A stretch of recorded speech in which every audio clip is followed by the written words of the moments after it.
आप सुन रहे हैं विविध भारतीय राष्ट्रीय सेवा, देश की सुरीली धड़कन। सखी सहेली कार्यक्रम के लिए कीजिए बस थोड़ा सा इंतजार।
सखी सहेली।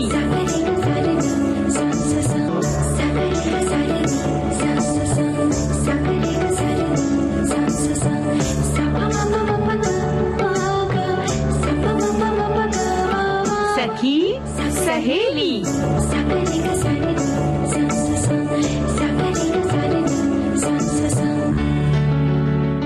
सभी सखियों, सहेलियों और सखाओं को रेडियो सखी ममता सिंह का नमस्कार। विधि जी, आपको भी हमारा नमस्कार। नमस्कार ममता जी, बड़ा अच्छा लग रहा है आज आपके साथ ये कार्यक्रम करने आई हूँ। हमें भी बड़ा अच्छा लग रहा है।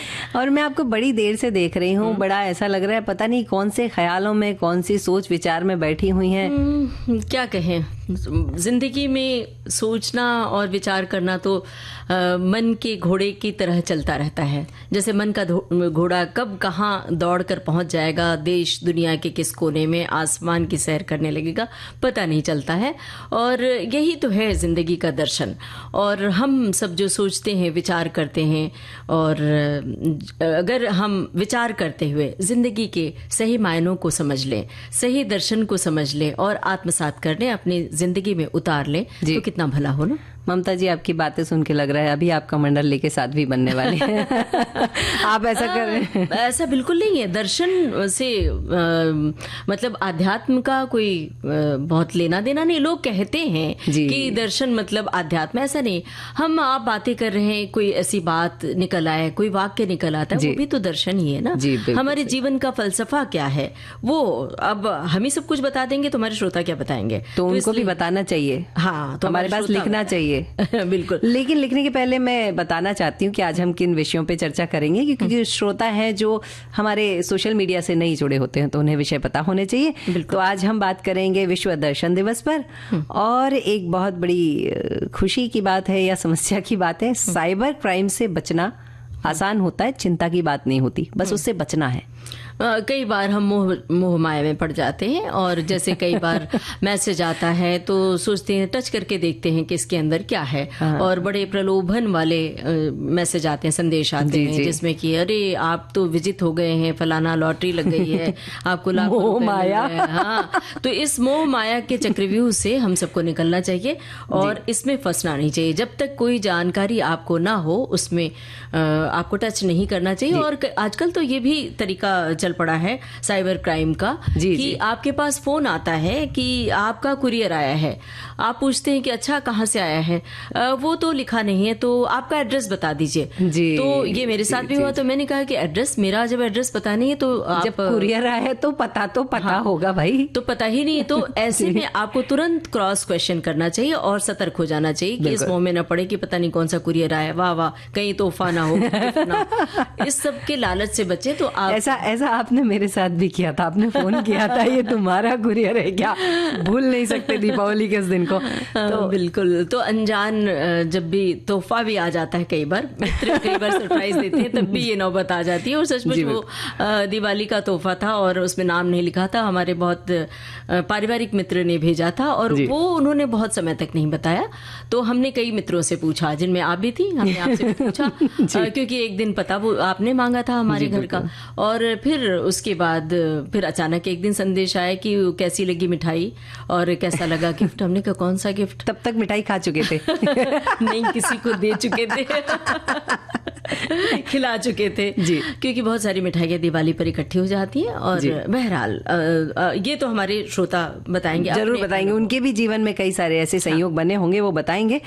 वैसे मडिकेरे चलना कैसा रहेगा आज? बहुत बढ़िया रहेगा, ले चल रही हैं। चलते हैं, बड़ा ठंडा ठंडा माहौल, बड़ा आनंद आने वाला है, हाथी की सवारी करेंगे, बड़ा मजा आएगा। हमारे श्रोता अपने अनुभव भी साझा करें, हो सकता है वो लोग गए हों। पक्का कोई ना कोई तो गया ही होगा। और मुझे कुछ कहना है, कह दो ना। देखिए आजकल क्या होता है विधि, कई बार सच कहने से लोग डरते हैं, झिझकते हैं, कहीं बुरा ना लग जाए। अब मुझे भी कई बार डर लग जाता है, कहीं आपको मैं कुछ कह दूं और आप बुरा ना मान जाए। आपको भी ऐसा लगता है, लेकिन सांच को आंच नहीं। बिल्कुल सही बात है, सच कह देना बड़ा सरल है, झूठ के बाद बहुत सारा गेम बजाना पड़ता है, बहुत सारा खेल करना पड़ता है और बहुत सारा झूठ बोलना पड़ता है। सो बी केयरफुल, सच बोलो, सांच को आंच नहीं। यही हमारा विषय है, मुझे कुछ कहना है के अंतर्गत। और अब क्या किया जाए? एक गाना सुनवा दीजिए। चलिए सुनते हैं गाना।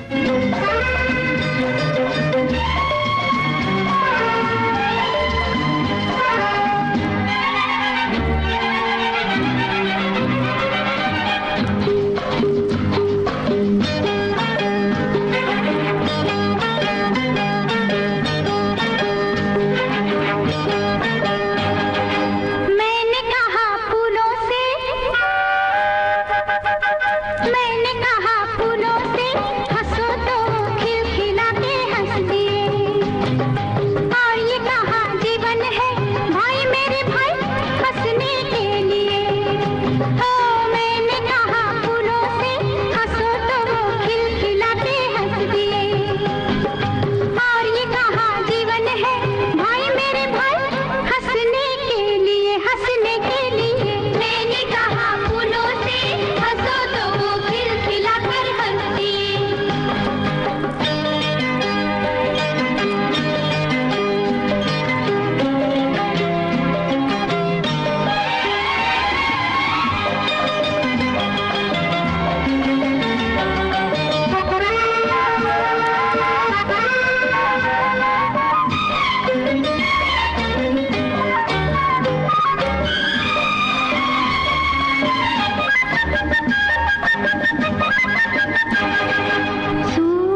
विधि जी जी, एक बात कहें? कहिए। खुदी को कर बुलंद इतना कि हर तकदीर से पहले खुदा बंदे से खुद पूछे बता तेरी रजा क्या है। डॉक्टर अल्लामा इकबाल ने क्या सही लिखा है। और सच बात ही तो है कि अगर हम अपने जीवन को सुमधुर अच्छा चलाते जाएंगे, एक सही राह पर चलाते जाएंगे, एक सोच के साथ चलाते जाएंगे, तो शायद हमारे जीवन में कोई और परेशानी आएगी ही नहीं। और बुलंदी के साथ अपने भीतर हौसला रखना चाहिए। जी, जी, जी। जब टूटने की घड़ी आती है, दुखों का पहाड़ आता है, तो दिल टूटता है, टूटन महसूस होती है, लेकिन जो उस टूटने से खुद को जोड़ लेता है वही आगे बढ़ जाता है, वही असली मायने में इंसान होता है। और यही बहुत बड़ा दर्शन है जीवन का, जो हम सबके भीतर छुपा होता है, जिसे समझने में सदियां बीत जाती हैं। वैसे इस शेर में एक बात बहुत अच्छी, अगर इसको पूरा देखा जाए तो उन्होंने कहा है कि हर फैसले से पहले खुदा खुद अपने बंदे से पूछे बता तेरी रजा क्या है। यानी आपके जीवन का आखिरी पड़ाव क्या है जब आप अपने ईश्वर के समक्ष खड़े होंगे अपने जीवन के बाद, तो आपको जीवन का आसरा पता होना चाहिए। तो ये सब दार्शनिक बातें हम क्यों कर रहे हैं, ये भी हम अपने श्रोताओं को बता दें कि मानव सभ्यता ने जिस दिन पहली बार आसमान की ओर देखा, अपने अस्तित्व पर प्रश्न उठाया, वहीं से दर्शन की यात्रा शुरू हो जाती है। और इसी विचार के मद्देनजर यूनेस्को ने वर्ष 2002 में विश्व दर्शन दिवस की शुरुआत की। ये प्रत्येक वर्ष नवंबर के तीसरे गुरुवार को मनाया जाता है, ताकि दुनिया भर के लोग विचार करें। सोचने की स्वतंत्रता ही मानव की सबसे बड़ी संपत्ति है और विचारों की आजादी हम सबको है। बिल्कुल सही बात है। और इसके साथ ही ममता जी, एक और बात आती है कि जब हम सोचने की स्वतंत्रता है, और आपने कहा आसमान की ओर देखकर पहली बार सोचा कि मैं हूं क्यों, तो कई सारे प्रश्न ऐसे होते हैं जो हमारे मन में आ जाते हैं। और इतिहास में ये बात भी गवाही देता है कि जिसने दर्शन को नहीं देखा वो अवनति की ओर चला गया, और जिसने दर्शन की ओर देखा वो आगे बढ़ गया। यानी जिसने खुद की आलोचना की वो आगे बढ़ गया। जैसे मैं कौन हूं, जीवन क्या है, ज्ञान क्या है, सत्य किसे कहते हैं, न्याय और नैतिकता क्या है, हम कैसे जिए, ये सबसे बड़े प्रश्न हैं। और ये नहीं कि हमें एक दिन सोच कर बैठें और फिर भूल जाएं। जी। दरअसल हर वक्त विचारों की श्रृंखला तो हर वक्त चलती रहती है। जी। विचारशीलता हर वक्त चलती रहती है। जी। हम रास्ते में चल रहे होते हैं, पैदल या गाड़ी में सफर कर रहे होते हैं, विमान में बैठे होते हैं, रेलगाड़ी में बैठे होते हैं, पेड़ पौधों को देखते हैं, तो हम न जाने क्या क्या सोचते गुनते बुनते रहते हैं। मेरा तो ये मानना है कि उन बातों को जब आप गहन चिंतन करते हैं, गहन विचार करते हैं, तो उन्हें आप कागज पर उतार सकते हैं, और कागज पर उतारेंगे तो वो आपकी सशक्त लेखनी बन जाती है। बिल्कुल ममता जी, लेकिन कई बार ऐसा होता है, अगर कोई ऐसा रिकॉर्डिंग करने वाला इंस्ट्रूमेंट हो कि हमारे विचारों को रिकॉर्ड कर सके, तो शायद एक दिन भगवान भी बैठकर हमारी उस रिकॉर्डिंग को सुन के हंसेंगे।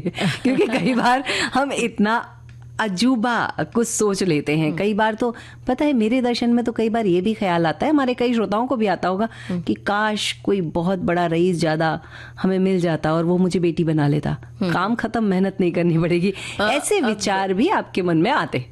विधि जी, एआई के जरिए अब वो दिन भी दूर नहीं जब ऐसा हो जाएगा, क्योंकि ये भी चैट जीपीटी और जो तकनीक विकसित हो गई इस तरह से, तो आपको ये सुविधा तो आ ही गई कि आप जो विचार करते हैं, सोचते हैं, उसको रिकॉर्ड करके कहीं भी आप लिख सकते हैं, सेव कर सकते हैं, और उसे आप कागज पर उतार सकते हैं, स्क्रीन पर उतार सकते हैं, मोबाइल के, आईपैड या फिर कंप्यूटर पर। तो वो तकनीक भी आ जाएगी, और फिर ये हो सकता है हम कहें कि आपने कही थी वो बात सच हो गई।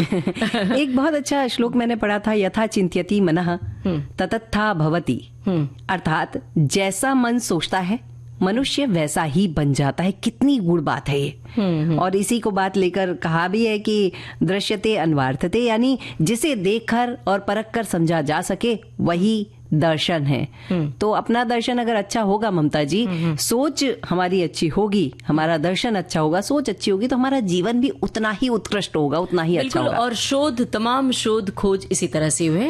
कहा जाता है कि एक बार सुकरात किसी बाजार में घूमते हुए सवाल पूछते थे कि वो किसी को ज्ञान नहीं देते थे, सिर्फ पूछते थे।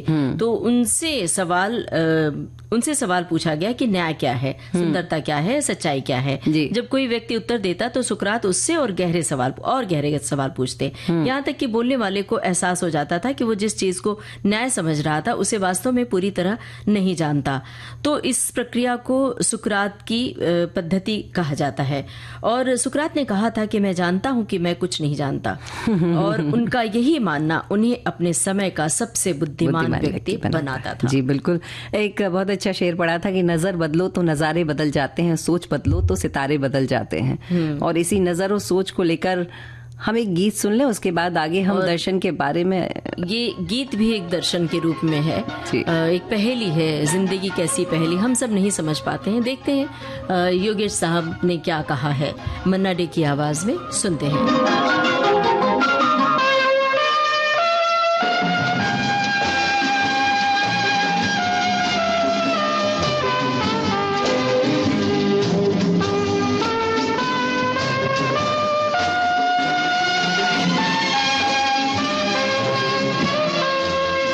जिंदगी कैसी है पहेली, हाय कभी तो हंसाए कभी ये रुलाए। जिंदगी कैसी है पहेली, हाय कभी तो हंसाए कभी ये रुलाए।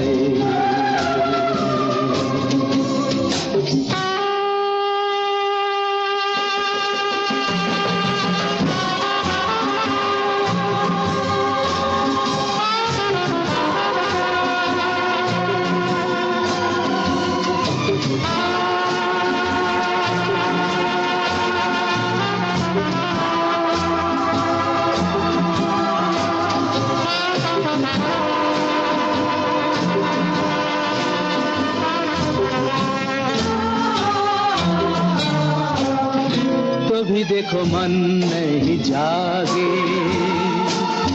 पीछे पीछे सपनों के भागे। तो भी देखो मन नहीं जागे, पीछे पीछे सपनों के भागे। एक दिन सपनों का राही चला जाए सपनों से आगे कहाँ। जिंदगी कैसी है पहेली, हाय कभी तो हंसाए कभी ये रुलाए।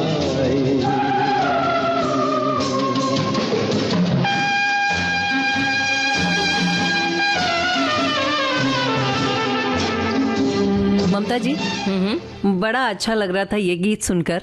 और एक गीत सुनकर मुझे सोच पर एक शब्द याद आया, अनेकांतवाद। एक बार एक कहानी याद आती है कि एक राजा है, उनके 4 बच्चे हैं जो दिव्यांग है, यानी देख नहीं सकते, और वो जिद कर बैठते हैं कि हमको हाथी देखना है। तो मंत्री उन्हें हाथी दिखाने ले जाता है। अब एक बालक कान पकड़ लेता है, एक पीठ पकड़ लेता है, एक पूंछ पकड़ लेता है और एक सूंड पकड़ लेता है। कान वाला बोलता है सूपे जैसा है, पीठ वाला बोलता है दीवाल जैसा है, पूंछ वाला बोलता है लौकी जैसा है, और सूंड वाला बोलता है ये तो बड़ी लंबी सी कोई सटक पड़ी है जिसे मैं देख पा रहा हूँ। लेकिन हाथी तो हाथी है। सोच हमारी अलग अलग हो सकती है, लेकिन हाथी एक होता है। तो कई बार हम अपने आप की आंखें बंद करके भी देख रहे होते हैं। तो नजरिया जी महत्वपूर्ण है, नजरिया कैसा है आपका देखने का। कई बार कुछ बातें आपको, अगर आपका नजरिया नकारात्मक है तो वो बात नकारात्मक नजर आती है। वो ग्लास वाली कहानी तो सबको पता है, आधा भरा है आधा खाली है, आधा खाली आधा भरा हुआ। तो जब हमें लगता है कि हम अपने खालीपन को देख रहे हैं तो ग्लास खाली ही नजर आता है। तो आज के दिन विश्व दर्शन दिवस जहां हम मना रहे हैं, तो यही संकल्प लेना चाहिए हमें कि हम सिर्फ पढ़ेंगे नहीं, अध्ययन ही नहीं करेंगे, बल्कि विचार करेंगे। केवल मानेंगे नहीं बल्कि परखेंगे, और केवल जिएंगे नहीं बल्कि सार्थक जीवन जिएंगे। ये बड़ी अहम बात है। बिल्कुल सही बात है। हमारे श्रोता लिखते हैं कि दर्शन एक प्रेरक अनुशासन होने के साथ साथ दैनिक अभ्यास भी है जो कि समाजों को बदल सकता है। विश्व में बौद्धिक धाराओं की विविधता समझने में दर्शन अंतर सांस्कृतिक संवाद को प्रोत्साहित करता है और दर्शन सहिष्णु है, जागृत करने के लिए आवश्यक है, सम्मानजनक समाज के निर्माण में आवश्यक है और उनका कहना है कि बौद्धिक परिस्थितियां निर्मित करके समकालीन चुनौतियों का समझने और सामना करने में मदद करता है। बिल्कुल। और हमारे एक श्रोता लिख रहे हैं कि विश्व दर्शन के इतिहास में बौद्ध दर्शन का बहुत महत्वपूर्ण स्थान है। जब बुद्ध दुख की बातें करते हैं तो इसका मतलब ये नहीं है कि वो निराशावादी हैं। वे तो घोर दुख के समय भी आशा और निराशा से परे शून्य है। वे कहते हैं कि जीवन में पल कोई भी हो, तुम सीमाएं मत खींचो। उनके कहने में ही राह और मंजिल दोनों छिपे हैं। बस अज्ञान के बादलों के पार देखने की जरूरत है। एक बार जानने के बाद न कोई बंधन शेष रह जाता है, न कोई इच्छा। सब कुछ समेटने वाला मन हर कामना से परे हो जाता है। हमारे एक श्रोता बहुत अच्छी बात लिख रहे हैं ममता जी। कहते हैं दर्शन शास्त्र की सबसे सामान्य परिभाषा यह है कि यह बुद्धि, सत्य और ज्ञान की खोज है। वास्तव में ग्रीक में इस शब्द का अर्थ बुद्धि का प्रेम है। अपनी बुद्धि से प्रेम करिए और दार्शनिक बन जाइए। क्या बात है। तो ये बहुत ही महत्वपूर्ण बातें रही। और एक अब गाना सुन लिया जाए जी। हेलो, हिंदुस्तान का तेरा तू। हेलो, मैं रंगून से बोल रहा हूँ। मैं अपनी बीवी रेणुका देवी से बात करना चाहता हूँ। हाँ हाँ।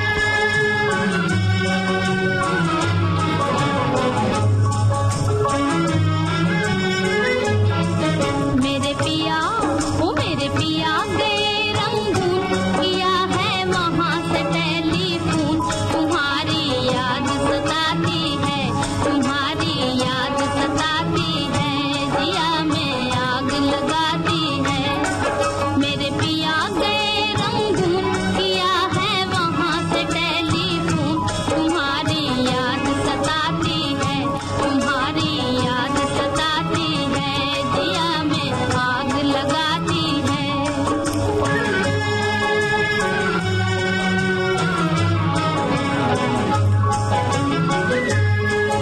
हम छोड़ के हिंदुस्तान बहुत पछताए, बहुत पछताए। हम छोड़ के हिंदुस्तान बहुत पछताए, बहुत पछताए। हुई भूल जो तुमको साथ न लेकर आए, हुई भूल जो तुमको साथ न लेकर आए।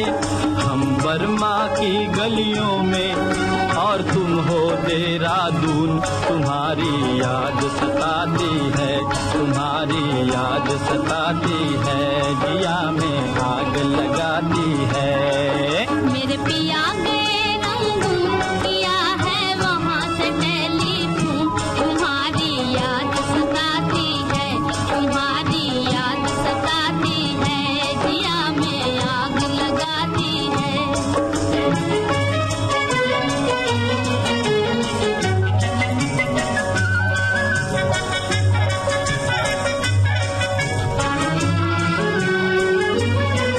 मेरी भूख प्यास भी खो गई गम के मारे, गम के मारे।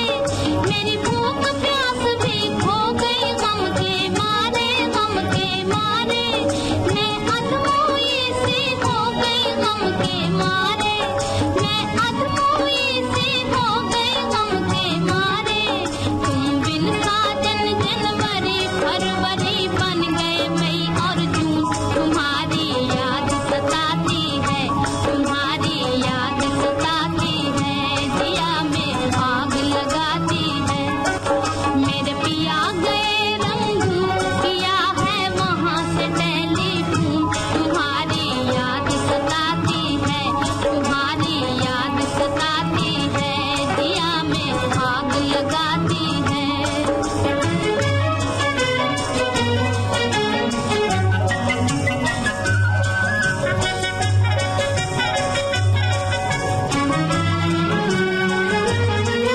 आज तुमसे बिछड़ के हो गए हम सन्यासी, हम सन्यासी। आज तुमसे बिछड़ के हो गए हम सन्यासी, हम सन्यासी। खा लेते हैं जो मिल जाए रूखी सूखी बासी, खा लेते हैं जो मिल जाए रूखी सूखी बासी।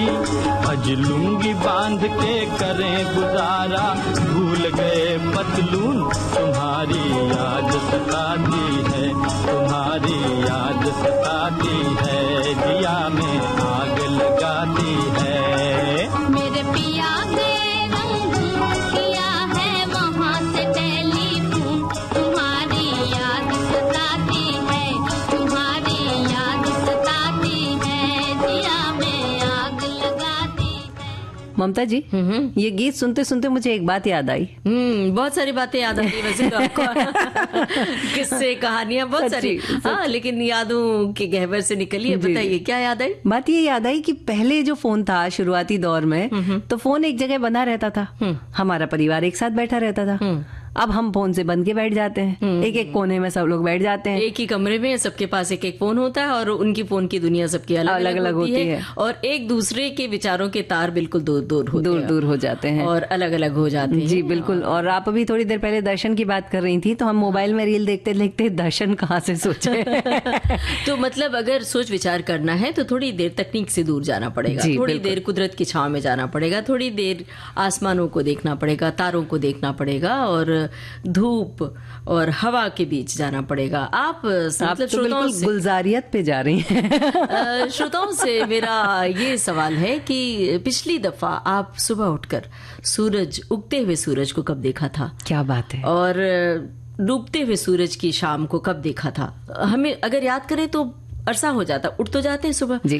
उठते ही किसी को जल्दी जल्दी दफ्तर के लिए पहुंचना है, किसी को अपने बच्चे का टिफिन तैयार करना है, किसी को जल्दी से चाय पीनी है, किसी को नाश्ता तैयार करना है और किसी को मोबाइल में रील देखना है। हाँ, और क्योंकि कल मैंने एक पोस्ट डाली थी, उस पे कितने लाइक्स और कमेंट्स आए हैं, ये देखना बहुत जरूरी है ममता जी। और बहुत सारे लोगों की फूल पत्तियां जो शुभ प्रभात की सुप्रभात के साथ, तो वो देखना भी जरूरी होता है लोगों के लिए जी। तो ये देखें कि जब आप कुदरत की छांव में जाएंगे, पेड़ों को देखेंगे, उड़ती हुई चिड़िया को देखेंगे, तब आपके विचार नए सारे शुरू होंगे। जी बिल्कुल, विचारों का झोंका आएगा। जी बिल्कुल। और ममता जी, आपकी ये बात मुझे बहुत अच्छी लगी, क्योंकि हम इसमें सोच में एक अच्छी सोच में जा सकते हैं, लेकिन एक और समस्या है, जब हम मोबाइल पे या तकनीकी पे या मोबाइल पे या बोलना चाहिए लैपटॉप पे हम बहुत ज्यादा रहते हैं ना, तो कई बार हमसे ना बहुत सारी छोटी छोटी बड़ी बड़ी गलतियां हो जाती हैं। इसीलिए आप मोबाइल में भी लगी हुई थी, देखा मैंने कि लगातार मोबाइल। तो हमारे श्रोता इतने अच्छे, इतने सारे मैसेज भेजते हैं, तो हमको पढ़ना पड़ेगा ना। लेकिन कुछ परेशान सी दिख रही थी कि अरे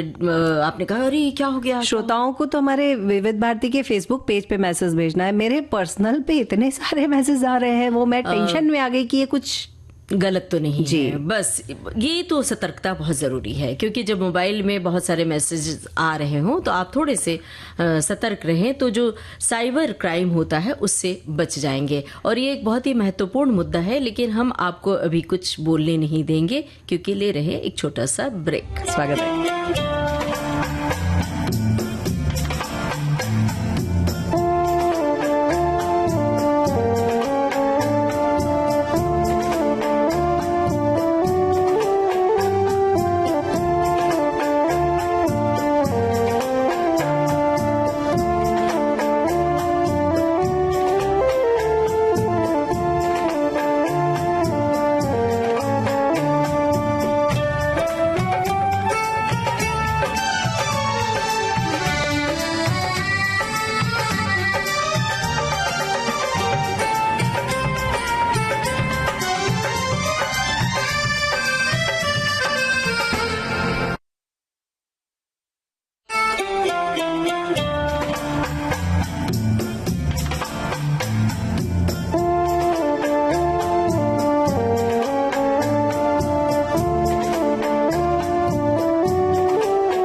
भारती पर हर रोज दिन में 1 बजे विविध भारती की गीत माला आपके साथ। जन्म जन्म का साथ है तुम्हारा।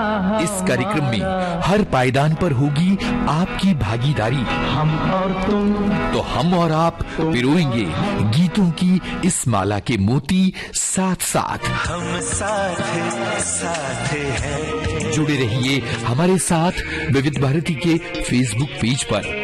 विविध भारती की गीत माला हर रोज दिन में 1 बजे।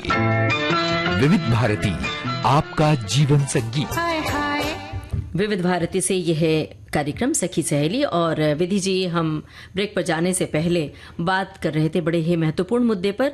आप भी मोबाइल के कुछ मैसेजेस से परेशान थे, हम सब कई बार भ्रम में पड़ जाते हैं, और जब कभी हड़बड़ी में होते हैं तो गलती से कोई आया हुआ संदेश टच कर देते हैं, बस वहीं चूक होती है और आपके अकाउंट से पैसे झर गायब हो जाते हैं। अकाउंट से पैसे भी जाते हैं और कई बार हमारी कई सारी कुछ जानकारियां होती हैं जो व्यक्तिगत होती हैं, वो भी दूसरों के पास चली जाती हैं, हैक कर लिया जाता है आपका जी बिल्कुल।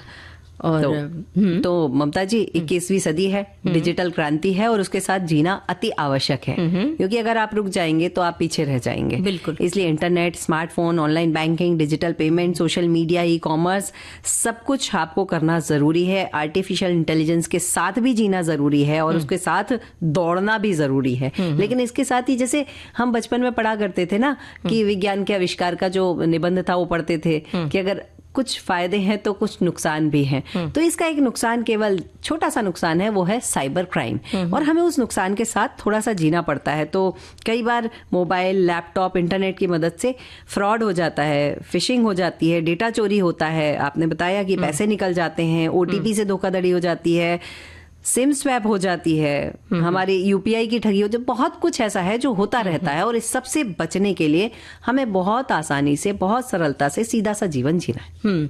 और बहुत सारे लोग तो अभी आज भी जो ग्रामीण क्षेत्रों में रहते हैं, बड़े भोले भाले लोग हैं, जिन्हें ये पता ही नहीं कि आखिर साइबर क्राइम है क्या। तो उन्हें ये बता दें कि ये गतिविधियां हैं जिनसे इंटरनेट, कंप्यूटर या मोबाइल का उपयोग कर किसी व्यक्ति की संपत्ति, डेटा, पहचान या गोपनीयता को नुकसान पहुंचाया जाता है। और इनका उद्देश्य ही होता है पैसों की ठगी, डेटा चोरी और धमकी देकर, ब्लैकमेलिंग करके आपसे पैसा वसूल लेते हैं। और जो वित्तीय धोखाधड़ी होती है वो तो बहुत ही ज्यादा होती है, जो ओटीपी की धोखाधड़ी है, यूपीआई फ्रॉड है, और बैंक कॉलिंग फ्रॉड आजकल बहुत ही ज्यादा चला है। नकली वेबसाइट फ्रॉड, केवाईसी अपडेट के नाम पर ठगी होती है, ये सबसे तेजी से बढ़ता हुआ क्षेत्र है। तो जो बैंक वालों के मैसेजेस भी आते हैं कि केवाईसी के लिए हम कभी भी आपसे पूछताछ नहीं करते हैं, आपका नंबर नहीं पूछते, और जब बैंक से कॉल आता है तो हमेशा ये जानिए कि जब कोई आपसे सवाल पूछने लगे कि आपका बैंक अकाउंट नंबर क्या है, हम फला फला बैंक से बोल रहे हैं, तो सतर्क हो जाइए, क्योंकि आप बैंक से अगर कोई फोन आएगा तो आपका अकाउंट नंबर उनके पास होगा, आपका फोन नंबर भी होगा, आपका सब कुछ डेटा, पता सब कुछ होगा, आधार कार्ड, पैन कार्ड, सब कुछ होगा, आपकी सारी जानकारी उनके पास। तो फिर वो क्यों पूछेंगे? तो वहीं आपके कान खड़े हो जाने चाहिए, आपको क्रॉस क्वेश्चन करना चाहिए और उन्हें उनकी शिकायत दर्ज करनी चाहिए। यहाँ तक कि कई बार ऐसा भी कर सकते हैं ना कि अगर किसी आपके बैंक से फोन आया है, ऐसा वो कह रहे हैं, तो आप जाके अपने बैंक में एक बार पूछ लीजिए कि भैया फोन किया था क्या, अगर किया था तो बता दीजिए। दूसरा एक और चीज है पहचान चोरी। कई बार हम अपना आधार, पैन, मोबाइल नंबर, फोटो, ये सारी चीजें छोड़ देते हैं सोशल मीडिया पर या कई सारी जगह पे चली जाती हैं, तो कई बार इनका दुरुपयोग करके गलत सिम भी निकाल ली जाती है। और आपके नाम पर सिम निकाल कर कभी कोई गलत काम ना हो जाए या दूसरे किसी तरह से आपके नाम पे कुछ और काम ना हो जाए, इस बात का भी ख्याल रखना जरूरी होता है। एक और बात है जिसका ख्याल रखना चाहिए, वो है ऑनलाइन गाली गलौज भी होती है, धमकी दी जाती है, गलत पोस्टिंग कर दी जाती है फेसबुक पर, सोशल मीडिया पर, जिससे आप परेशान हो जाते हैं। ये ब्लैकमेलिंग, इससे बहुत बचना चाहिए। और इसके अलावा फोन, कंप्यूटर में वायरस या कोड डालकर डेटा लॉक कर दिया जाता है, फिर पैसे की मांग की जाती है। तो कई बार क्या होता है, आजकल बच्चों के हाथ में लैपटॉप होता है, कंप्यूटर और मोबाइल, मतलब 5-7 साल के बच्चों को भी आप लोग पकड़ा देते हैं, और स्कूल में भी कुछ चीजें उन्हें सिखाया जाता है, तो आपकी मजबूरी होती है। तो गलती से जो मैसेजेस कंप्यूटर पर, लैपटॉप पर आते रहते हैं, गलती से वो क्लिक कर देते हैं और वहां वायरस आ जाता है, तो आपका डेटा चोरी हो सकता है। कई बार आपने कहा था माया देवी यानी लालच, वो लालच के प्रति अगर चले जाएं, कभी कहा जाता है फ्री डायमंड मिलेगा, आप इस इतने लोगों को ये मैसेज भेज दो, आपको कभी मिलेगा कि गेम का कूपन मिल गया, कभी कुछ अलग, कई सारी चीजें आपके लिए लालच दिए जाते हैं और उस लालच में फंस के हम कई बार फंस जाते हैं। और कई बार फेक एप्स भी होती हैं, जैसे एक और होता है, एक एनीडेस्क होता है, जिसके तहत हम हमारा कंप्यूटर दूसरे के साथ साझा कर सकते हैं। सकारात्मक रूप से ये बहुत अच्छी चीज है, लेकिन अगर गलती से आपने किसी गलत इंसान को पासवर्ड दे दिया, पासकोड दे दिया, तो आप बुरी तरह से फंस सकते हैं। तो इन चीजों से बचने के लिए हमें ये काम से बच जाना चाहिए। और जो दोस्ती होती है, भरोसा जीतना, लोग दोस्ती करके आपका भरोसा जीतते हैं और आप दोस्त बन जाते हैं, फिर तब भी ये समस्याएं होती हैं। ममता जी, अभी कल की परसों की एक घटना बताना चाहती हूँ। मेरे एक मित्र हैं, उनके पास में उनके यहाँ से मेरे पास में एक संदेश आता है कि विधि, मुझे 25,000 रुपए की जरूरत है, मुझे भेज दो, क्योंकि मेरा फोन में से मैं भेज नहीं पा रहा हूँ। और मुझे पता है कि वो व्यक्ति को 25,000 की जरूरत नहीं होगी, पर फिर भी मुझे लगा कि शायद मित्र है, पड़ जाए, तो मैंने उन्हें फोन किया।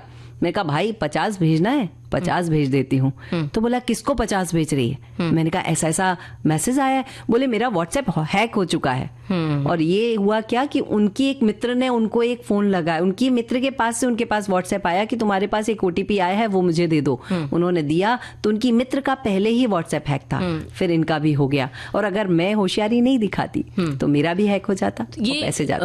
OTP वाली चोरी भी बहुत बढ़ गई है। और ये फोन वाली भी, हमारे एक मित्र हैं जिनके पास फोन आया कि आपके बेटे का एक्सीडेंट हो गया है और आप फला फला इतने पैसे लेकर आइए।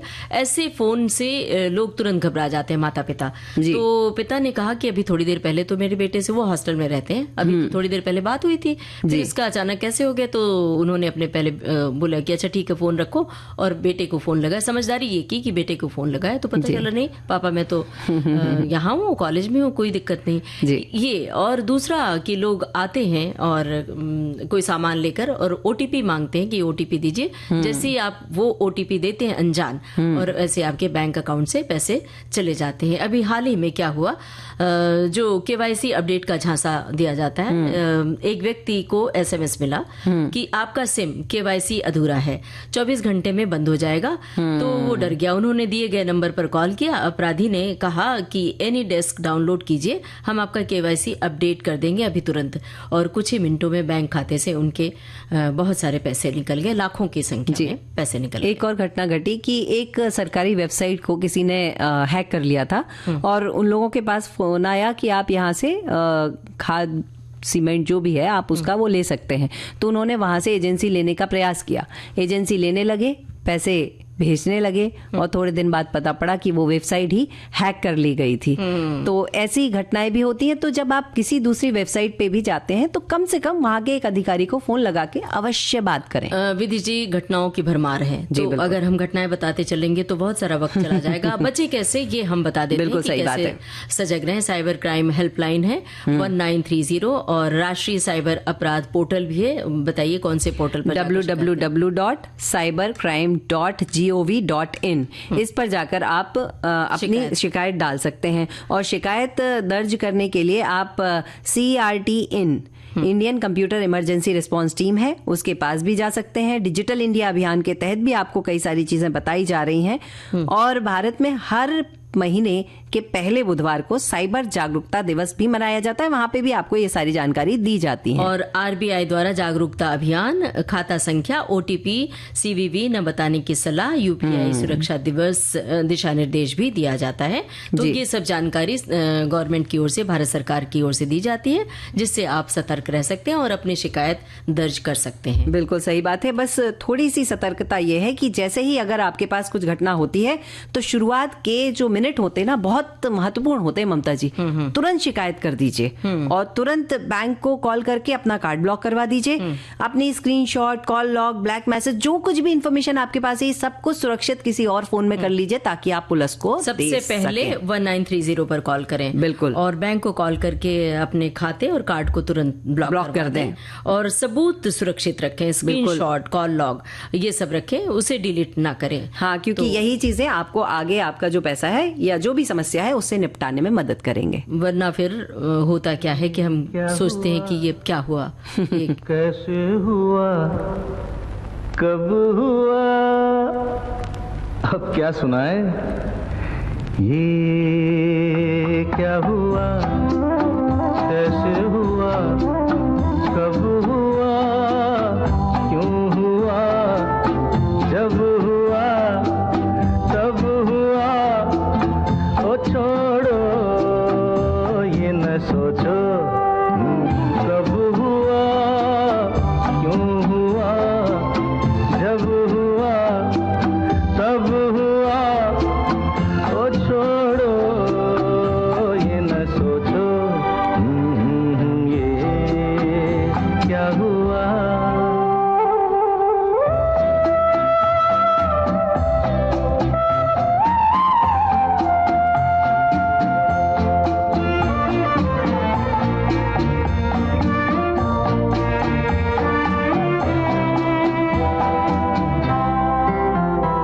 हम क्यों शिकवा करे झूठा, क्या हुआ जो दिल टूटा। हम क्यों शिकवा करे झूठा, क्या हुआ जो दिल टूटा। शीशे का खिलौना था,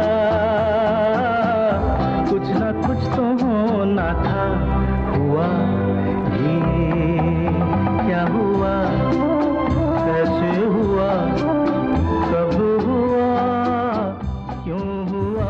ममता जी, साइबर क्राइम से बचने के लिए हमारी श्रोता लिखती हैं कि मजबूत और अद्वितीय पासवर्ड बनाएं, अनजान लिंक ईमेल पर क्लिक करने से बचें, डिवाइस को हमेशा अपडेट करें।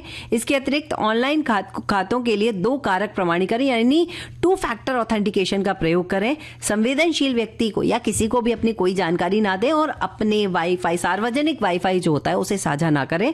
और वीडियो साइबर क्राइम से बचने के लिए बहुत आसान है, अपने आप को सुरक्षित रखें। बिल्कुल ध्यान रखना चाहिए। अब हमें चलना चाहिए पर्यटन की ओर। मडिकेरे लिए चलते हैं, आपको भी और अपने श्रोताओं को भी। भारत के दक्षिणी प्रांत कर्नाटक का एक सुंदर, शांत और प्रकृति प्रेमियों का स्वर्ग है मडिकेरे, जिसे लोग प्रेम से कुर्ग भी कहते हैं। अपने अद्भुत प्राकृतिक सौंदर्य, सुगंधित कॉफी बागानों, घने वर्षावनों, झरनों, पहाड़ियों और खूबसूरत संस्कृति के कारण विश्व भर के पर्यटकों को आकर्षित करता है। ये जगह पश्चिमी घाट की गोद में बसा है और इसे अक्सर भारत का स्कॉटलैंड कहा जाता है। यहाँ का मौसम, यहाँ की हरियाली, यहाँ की कोडावा संस्कृति मिलकर एक ऐसा अनुभव देती है जो पर्यटक जीवन भर याद रखते हैं। जी, और इसका पुराना नाम था मुद्दुकेरी, यानी जिसका अर्थ है ऊंची पहाड़ी पर स्थित पहाड़ी इलाका।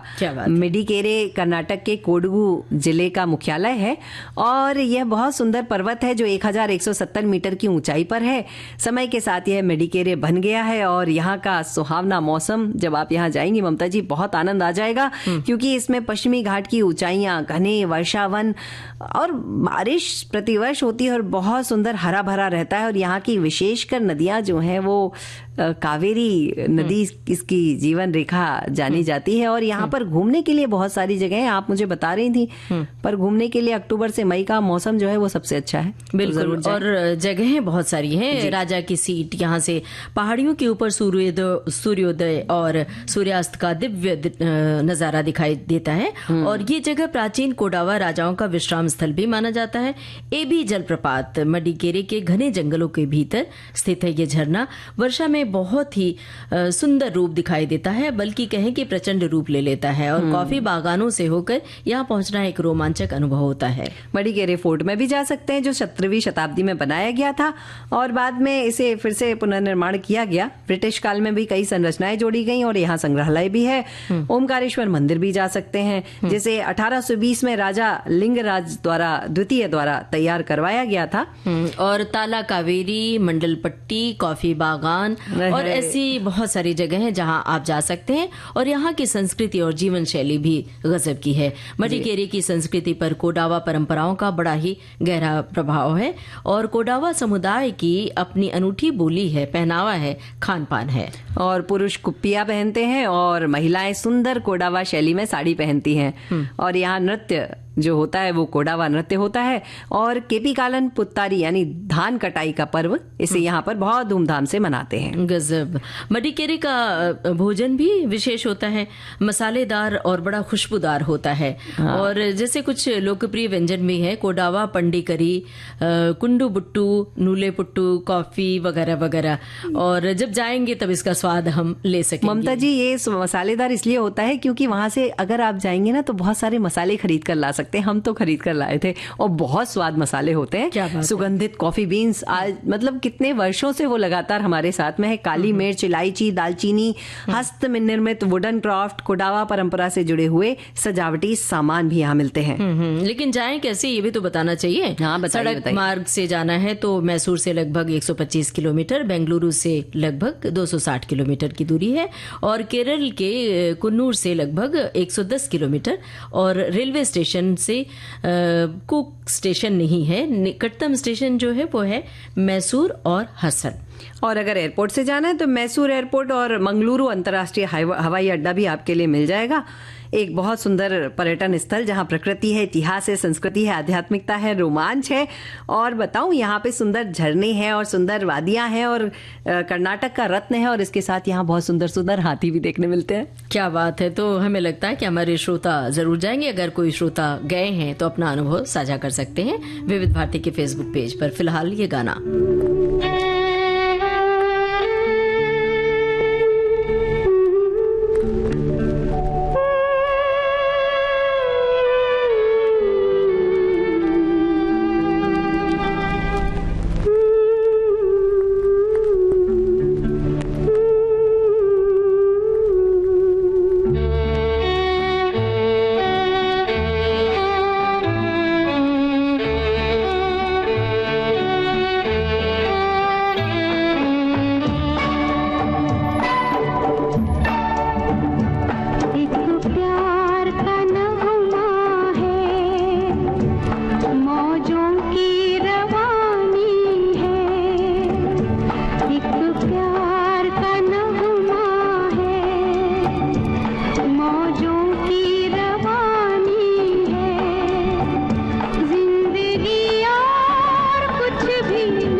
ममता जी, ये प्यार का नगमा है और इसे प्यार की तरह ही गाना चाहिए और ऐसे ही घूमते रहना चाहिए। लेकिन घूमते घूमते एक बात मुझे समझ में आई जीवन के दर्शन में, कि अगर मैं झूठ बोलती हूँ ना तो मैं फंस जाती हूँ। ये कोई भी सबके साथ होता है कि अगर आप एक झूठ बोलते हैं तो कई झूठ बोलने पड़ते हैं, इसलिए बेहतर होता है कि सच बोल दे। और खास तौर से बच्चों को ये जरूर सिखाएं, क्योंकि बच्चे अक्सर छोटी छोटी बातों में झूठ बोलते हैं, लेकिन बच्चे जब बड़े होकर झूठ बोलने का सहारा लेते हैं तो वो गलत होता है। उन्हें शुरू से सिखाएं कि सांच को आंच नहीं, एक सच बोल दो तो बहुत सारी परेशानियों से बच जाते हैं। कहा भी तो जाता है सत्य में जयते, बिल्कुल सही बात। सत्य की ही विजय हमेशा होती है और झूठ के पांव नहीं होते हैं। असत्य ज्यादा देर तक टिकता नहीं है। सत्य परेशान हो सकता है पर पराजित नहीं हो सकता है। ईमानदार को भय भला कैसा। बिल्कुल सही बात है। और एक और बहुत अच्छी बात रहीम जी ने कही थी कि रहीम सत्य कहन को लागे जितने चोट, झूठे सैनी न टाली, सत्य की जड़ होती मोट। बिल्कुल सत्य बिल्कुल मोटा होता है, जड़ होता है एक्चुअली में जीवन का। और अटल बिहारी वाजपेयी जी ने भी कवि के रूप में कहा है कि झूठ बोलते बोलते सच कहने की आदत छूट गई है, पर सत्य तो अंत में अपना हक लेकर ही रहता है। और हमारे तो आपने कभी कोई झूठ बोला है बचपन में? हाँ बोला है ना, जब चॉकलेट चाहिए होती थी तो झूठ बोलना बिना झूठ बोले कौन चॉकलेट देता है ममता जी। और फूल तोड़ने के लिए भी झूठ बोलना पड़ता था। माँ ने फूल मांगे हैं, अपने ही बालों में लगा के घूम रहे होते थे। पता चला कि माली की डांट पड़ जाती थी। तो ये छोटे छोटे वो आम खाने के लिए, अमरूद खाने के लिए ममता जी करना पड़ता था, आइसक्रीम के लिए, हाँ वो तो दूध पाउडर खाने के और लिए, सबसे बड़ी बात दूध नहीं पीने के लिए भी झूठ बोलना पड़ता था कि मन नहीं है, भूख नहीं है। हाँ। तो अब आप अपनी बातें मत बताइए, हम अपने श्रोताओं की बातें बताते हैं। हमारे श्रोता ने लिखा है कि सांच को आंच नहीं, सच्चाई को किसी सबूत की जरूरत नहीं होती, क्योंकि वो समय के साथ अपने आप सामने आ जाती है और सत्य को कोई नुकसान नहीं पहुंचा सकता। जो व्यक्ति सच बोलता है उसे किसी भी प्रकार का भय या खतरा महसूस नहीं होता, और जो सच्चा व्यक्ति किसी भी परिस्थिति में हारता नहीं, क्योंकि उसका आचरण सही है। तो सच्चाई की शक्ति बहुत प्रबल होती है, तो सच्चाई का दामन थामे रखिए। बिल्कुल सही बात। और ममता जी हमारे एक गुरु जी हैं, वो कहा करते थे कि जो सच बोलता रहता है ना उसकी वचन सिद्धि हो जाती है, माने जो वो बोलता है ना वैसा ही होने लगता है। तो हमारे श्रोता लिखते हैं सच्चाई को किसी सबूत की जरूरत नहीं होती, क्योंकि वो समय आने पर अपने आप सामने आ जाती है और सत्य को कोई नुकसान नहीं पहुंचाया जा सकता। जो व्यक्ति सच बोलता है उसे किसी प्रकार का भय या खतरा नहीं होता। सच्चा व्यक्ति कभी नहीं हारता, उसका आचरण अच्छा होता है। और एक और बात हमारे श्रोता इसी में जोड़कर लिखते हैं कि सत्य मजबूत होता है, उसकी ताकत होती है, और झूठ के पांव नहीं होते। वो सच के सामने खड़ा नहीं रह सकता, इतनी ताकत उसमें नहीं होती। इसलिए सदा सत्य बोलो, सत्कर्म करते रहो। बिल्कुल सही बात है। तो एक झूठ बोलकर आप तमाम झूठ बोलें, झूठ पर झूठ बोलते जाएं, इससे बेहतर होता है कि आप एक सच बोल दें। और चाहे माता पिता हो, चाहे दोस्त मित्र हो, चाहे आपके घर परिवार के लोग हों, पड़ोसी हों। लेकिन हाँ, हमारे किसी श्रोता ने अपना कोई अनुभव साझा नहीं किया, तो ये है कि हमारे सभी श्रोता सत्यवादी हैं जी। और हम ये मान के चलते हैं। और हम ही दोनों झूठ के पुलिंदे खोल रहे थे अपने आप में बैठ के। वैसे राजा हरिश्चंद्र जी ने कितनी अच्छी बात कही थी ना, कि मैं धन दे दूंगा, राज्य त्याग दूंगा, प्राण दे दूंगा, पर सत्य का त्याग नहीं करूंगा। और उनको कठिनाई हुई, कठिनाई में रहे, लेकिन श्रम भी किया, अपमान भी हुआ, पर सत्य को उन्होंने छुआ नहीं, उसको अपने साथ रखा और सत्य की विजय हुई, जो हम देख रहे हैं। ये जो जमाना है, mobile, social media, internet, AI, हर जगह सूचनाएं बड़ी तेजी से बह रही हैं। जी, और जी, इस जी। दौर में अफवाह भी बहुत तेजी से चलती है। जी। तो झूठ जो है बहुत जल्दी से फैल जाता है, इसलिए जरा संभल के सोशल मीडिया में जब भी आप छलांग लगाएं तो संभल के रहें, क्योंकि वहां पर बहुत सारी झूठी खबरें भी होती है और आप उस खबरों के चक्रव्यूह में फंस जाते हैं और आप खुद झूठे साबित होते और हैं। खुद भी झूठी खबरें ना फैलाएं या किसी को क्रिटिसाइज झूठ बोल के ना करें, सच बोल के करें और उसके मुंह पे कर दें, ज्यादा अच्छा है। क्योंकि सांच को आंच नहीं है। बिल्कुल सही और बात है। किसी की बुराई भी आपको नजर आती है तो उसके मुंह पर कह दें, बुरा नहीं मानेगा वो। जी ममता जी, वैसे कहा भी है यदि सत्य हट गया तो न्याय खत्म हो जाएगा और न्याय खत्म हुआ तो समाज टूट जाएगा। समाज को बनाकर रखना है और ये गीत हमें हमारी समाज को सुनाना है। सुनते हैं ये गाना।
ममता जी, हमारे एक श्रोता लिखती हैं कि स्कूल न जाने के लिए वो कभी कभी झूठ बोलती थी और पेट दर्द का बहाना बनाती थी, और तब बात में समझ में नहीं आई, अब समझ आ रहा है कि ऐसा नहीं करना था। बिल्कुल, बहुत सारे बच्चे ये झूठ का बहाना करते हैं, लेकिन ये बचपन की झूठ चलती है, लेकिन बड़े होने पर झूठ का दामन नहीं थामना चाहिए और हमें घड़ी की ओर निगाह रखनी चाहिए जी। तो अब श्रोताओं से लेते हैं इजाजत। आप सभी को ममता सिंह और विधि जैन का नमस्कार।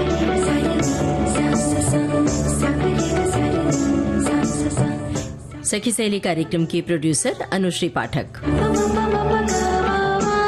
सखी सहेली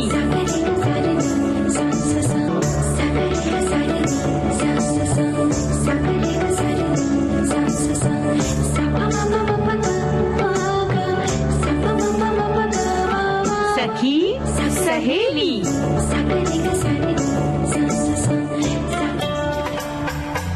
आप सुन रहे हैं विविध भारती राष्ट्रीय सेवा, देश की सुरीली धड़कन। सखी सहेली कार्यक्रम के लिए कीजिए बस थोड़ा सा इंतजार।